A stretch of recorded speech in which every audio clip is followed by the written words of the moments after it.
ሆሳዕና ማለት በዕብራውያን ወይም ደግሞ በአይሁድ ቋንቋና ዘይቤ አሁን አድን ማለት ነው።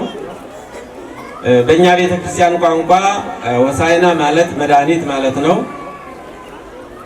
ሙሉ ታሪኩን በማቴዎስ ወንጌል ምዕራፍ 21፣ በማርቆስ ወንጌል ምዕራፍ 11፣ በሉቃስ ወንጌል ምዕራፍ 19፣ በዮሐንስ ወንጌል ምዕራፍ 12 ቁጥር 12 የሆሳዕና ታሪክ ሙሉ በሙሉ በአራቱም ወንጌላውያን በሚገባ ተጽፎ እናገኘዋለን። ምንድነው? ጌታችን አምላካችን መድኃኒታችን ኢየሱስ ክርስቶስ ለስም አጠራሩ ክብርና ምስጋና ይግባውና ከልዕልና ወደ ትሕትና ከሰማይ ወደ ምድር ወርዶ እነሆ የማዳን ስራውን እየሰራ ቆይቶ በዛሬው ዕለት ደግሞ ወደ ኢየሩሳሌም አካባቢ መጥቶ ደቀ መዛሙርቱን በፊታችሁ ወደሚገኘው ከተማ ሂዱና የታሰረች አህያ ከነውርንጭላዋ ታገኛላችሁ፣ እነሆ ፈታችሁ አምጡልኝ። ለምን የሚላችሁ ሰው ቢኖር ጌታዋ ይሻታን በሉ ብሎ ደቀ መዛሙርቱን አዘዛቸው። ምን ተብላ ታገኛላችሁ አለ? የታሰረች አህያ ከነውርንጭላዋ ታገኛላችሁና ፈታችሁ አምጡልኝ አለ። ለምን የሚላችሁ ቢኖር ጌታዋ ይፈልጋታን ወይም ደግሞ ይሻታን በሉ ብሎ ላካቸው። እነሱም እንደተባሉት እንደታዘዙት በቀጥታ ወደፊታቸው ተጓዙ። አህያ ከነውርንጭላዋ አገኙ። እነሆ ፈቱ። ሰዎች ለምን ቢሉ መልእክቱን ተናገሩ። አህያዋን ከነውርንጭላዋ መጡለትና እነሆ ሰማይን ከነንግሱ ምድርን ከነልብሱ የፈጠረ ዓለምን በቃሉ ለይኩን ብሎ ያስገኘ ዓለምን መፍጠር ብቻ ሳይሆን የሚጠብቅ የሚመግብ በሰማይ ቅዱሳን ትጓን በሆኑ ቅዱሳን መላእክት ስፍራቸው ቁጥራቸው በማይታወቅ ያለ እረፍት የምስጋና ቅርቤ የሚቀርብለት እኛ ባለንበት ዓለም ከጽንፍ እስከ ጽንፍ ከምስራቅ እስከ ምዕራብ ከሰሜን እስከ ደቡብ የአዳም ልጆች ሁሉ ምስጋና የሚያቀርቡለት አምላካችን አባታችን መድኃኔዓለም ክርስቶስ ዓለምን የፈጠረ ዓለምን የሚጠብቅ የሚመግብ ዓለምን ደግሞ በቃሉ የሚያሳልፍ በተናቀችው በተዋረደችው በአህያዋ ጀርባ ላይ ሆኖ ተጓዘ ነው የሚለው። የተወደዳችሁና የተከበራችሁ እግዚአብሔር ቤተሰቦች እኛ እንኳን አይደለም አህያ ሰውን እንንቃለን። በእርግጥ እግዚአብሔር ሰው ሲጠፋ በዚህ በብሉይ ኪዳን በሙሴ መጽሐፍ ስናነብ አንድ በለዓም የሚባል ሀብተ መርገም የተሰጠው ሰው ነበረና እስራኤልን ሊረግም ሳይታዘዝ ሳይፈቀድለት እየተጓዘ በአህያ ላይ ተጭኖ እያለ የእግዚአብሔር መልአክ የተሳለ ወይም ደግሞ የተመዘዘ ሰይፍን ይዞ በመንገድ ይጠብቀው ነበረ። እስራኤል እንዲረገሙ እግዚአብሔር ስለማይፈልግ እስራኤል የእግዚአብሔር ሕዝቦች ስለነበሩ እና አህያዋ የእግዚአብሔርን መልአክ ሰይፍ አይታ ሰውየው ግን ማየት ተስኖት ይደበድባት ነበረ እና ፋውታ እንደ ሰው ኧረ እባክህ አትደብድበኝ አለችው። እኛ የምንገለገልባቸው የቤት እንስሳት ለእግዚአብሔር ይታዘዛሉ። አልታዘዝም ያለው ሰው ብቻ ነው ያመፀው። በተፈጥሮም ላይ በሰውም ላይ የተፈጠረው ዛሬ በዓለም ደረጃ በአራቱም ማዕዘን የዱር አራዊት ሳይቀሩ እጽዋቱ ሳይቀሩ በጦርነት በጥይት የሚቃጠሉት አራዊት እንኳን በዋሉበት እንዳይውሉ ባደሩበት እንዳያድሩ በጦርነትና በሰው ሰራሽ አደጋ የሚናጡት ሰው አልታዘዝም ስላለ ነው እና ሰውየው ሳያይ እግዚአብሔር መልአክ አያይቶ አየችው ይላል እና እንዴት ልሂድ ከዚህ በፊት ስታዘኝ ወይም ደግሞ ይዤ ስዞር እምቢ ብያለሁ ቁም ያውቃለሁ ወይ ይኸው የተሳለ የተመዘዘ ሰይፍ ይዞ እኮ እግዚአብሔር መልአክ ይታየኛል አለችው ነው የሚለው። አንዳንድ ጊዜ እግዚአብሔር ሰው ሲያጣ መቼስ የቢታንያ ድንጋዮችም እግዚአብሔርን አመስግነዋል። በእንስሳት በእጽዋት በሕፃናት በየትኛውም ላይ አድሮ ስራ ሊሰራ ይችላል። የእግዚአብሔር መሳሪያዎች እንድንገኝ አምላካችን እግዚአብሔር ይርዳል። በትንቢተ ኢሳይያስ ምዕራፍ 1 ቁጥር 2 ስናነብ በሬ የገዡን አህያ የጌታውን ጋጥ አወቀ፣ እስራኤል ግን እምቢ አሉኝ አመጹብኝ ይላል። እዚህም ላይ ወንጌላውያኑ እንደጻፉት ስናነብ አህያይቱ ተሽላ አህያይቱ ተመርጣ ራሱን ዝቅ አድርጎ መድኃኔዓለም ክርስቶስ በአህያዋ ጀርባ ላይ ተቀምጦ ወደ ቤተ መቅደሱ ተጓዘ ነው የሚለው። ምስጢሩ የታሰረችውን አህያ አምጡልኝ ማለቱ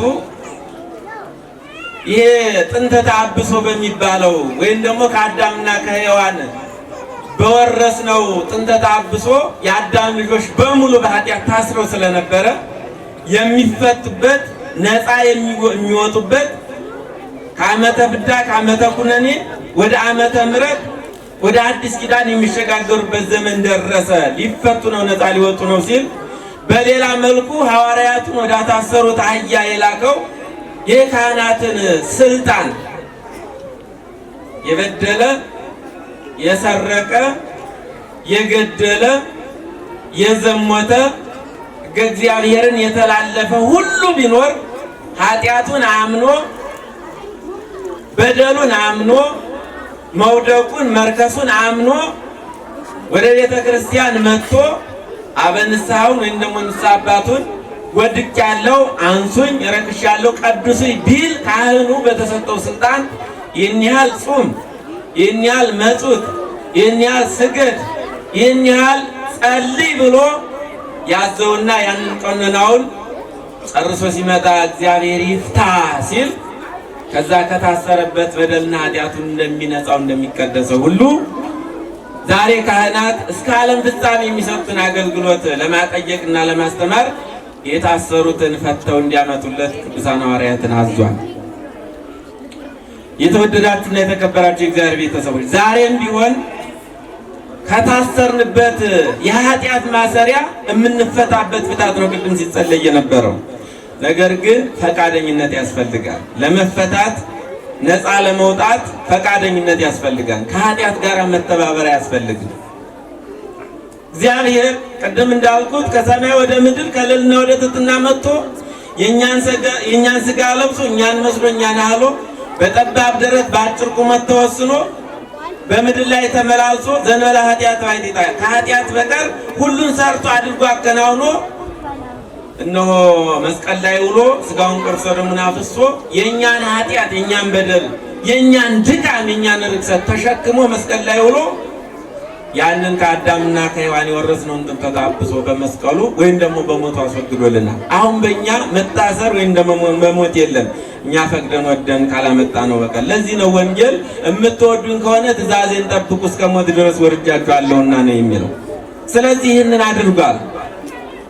ከዚህ በኋላ ግን ወደ ቤተ መቅደሱ ሲጓዝ በሚገርም ሁኔታ ስፍር ቁጥሩ የማይታወቅ ሕፃናቱ፣ አረጋውያኑ፣ ወጣቶቹ ሳይቀሩ የለበሱትን ልብስ በመሬት ላይ እያነጠፉ በአህያዋ ገላ ላይ እያነጠፉ ሆሳዕና በአርያም እያሉ እግዚአብሔርን አክብረውታል ወይም ደግሞ አመስግነውታል ማለት ነው። ክብር የሚገባ ስለሆነ፣ ምስጋና የሚገባው ስለሆነ፣ ከፍታ የሚገባው ስለሆነ፣ ልዕልና የሚገባው ስለሆነ እነሆ አካባቢው በሙሉ በኢየሩሳሌም አካባቢ በአራት ማዕዘን ያለ ሁሉ ሴት ወንድ ልጅ አዋቂ ሳይባል ተሰብስቦ ቅድም እንዳልኩት የዘንባባ ዝንጣፊውን እያያዙ ልብሳቸውን እያነጠፉ እንኳን አህያይቱ አንተ የተቀመጥክባት አህያ እንኳን ምድር ልትረግጥ አይገባም ብለው በሚገባ አክብረውት አመስግነው ዘምረው እግዚአብሔርን አክብረውታል። በእርግጥ ዛሬ በዛ መልኩ ያመሰግኑና ይከቡና የስቅለት ደግሞ ተሰብስበው ስቀለው ስቀለው ይላሉ። አቤት ሰው እንደ ሰው አስቸጋሪ የለም ይመናል። የዛሬውን በዓል ስናስብ ሆሳዕና ቅድም እንዳልኩት ቅዱስ ያሬድም ወንጌላውያንም እንደገለጡት ሴት ወንድ፣ ትንሽ ትልቅ፣ የተማረ ያልተማረ ሳይባል ሁሉም ተሰብስበው ለክብሩ የሚገባውን አድርገዋል፣ አጅበውታል፣ አመስግነውታል። በእልልታ በይባቤ የሚገባውን ነገር አድርገዋል። ግልብጥ ይሉና የስቅለት ደግሞ ኃጢአት የሌለበትን ጻድቁን ኃጢአት፣ በደል፣ ርክሰት ለባህሪው የማይስማማውን እግዚአብሔርን እንግዲህ በተለያየ በፊልም መልኩ ሁላችንም እንደምናየው እንዴት አሳልፈው እንደሰጡት፣ እንዴት እንደሰቀሉት፣ እንዴት እንደገረፉት፣ እንዴት እንደደበደቡት እንዴት የመከራ አይነት እንዳፈራረቁበት ሁላችንም እናውቃለንና በዛ ያሉ ዘመኖች እነሆ ሆሳዕናና ስቅለትን ባሰብነው ሁሉ ሲወቀሱ ይኖራሉና እኛም ግልብጥ ሳንል በአቋማችን ቆመን በሃይማኖታችን ጸንተን እንድንገኝ አምላካችን እግዚአብሔር ይርዳል። ስለዚህ ከዛሬ ማታ 12 ሰዓት በኋላ እንግዲህ ቅድም እንዳልኩት ብሉይ ኪዳንን ለማሰብ በቤተክርስቲያን ያሉ አገልግሎቶች በሙሉ ቅድም እንዳልኩት እንደ ጥምቀትና እንደ ፍታት አይነቶች ይቆማሉ። ይሄ ባጭሩ ምንድነው ከተባለ ብሉይ ኪዳን የጨለማ ዘመን ስለነበር ሰው ተጠምቆ የእግዚአብሔር ልጅነት ስለማያገኝ በብሉይ ኪዳን ዘመን ሰው ሲሞት ፍታት ተደርጎለት ከእግዚአብሔር ጋር መገናኘት ስለማይቻል በወረሰው ጥንተ ተጣብሶ ሲሞት ስጋቸው ወደ መቃብር ነፍሳቸው ወደ ሲኦል ስለሚጣል ያንን ለማሰብ ያንን ለማስታወስ ጨለማውን የድቅድቅ ጨለማውንና ያንን የሞቱን የክፉን ዘመን ለማሰብ ከዛሬ ማታ 12 ሰዓት እስከ እሁድ ሌሊት 6 ሰዓት ድረስ እንዲህ አይነት አገልግሎት ይቆማል። የሚገርመው ነገር ግን አንዳንድ ነገሮች አሁን እንሰማለን። ከ6 ሰዓት በኋላ መስቀል መሳለም የለም ይላሉ፣ ፍታት የለም ይላሉ። እውነት ነው ሐሰት ነው? አሁን ዛሬ ከ6 ሰዓት በኋላ ፍታት አለ የለም? እስቲ ያለ የምትሉ እጃችሁን አውጡ። ከ6 ሰዓት በኋላ ፍታት አለ የምትሉ እጃችሁን አውጡ። እሺ እናንተ አውርዱ። የለም የምትሉ እጃችሁን አውጡ።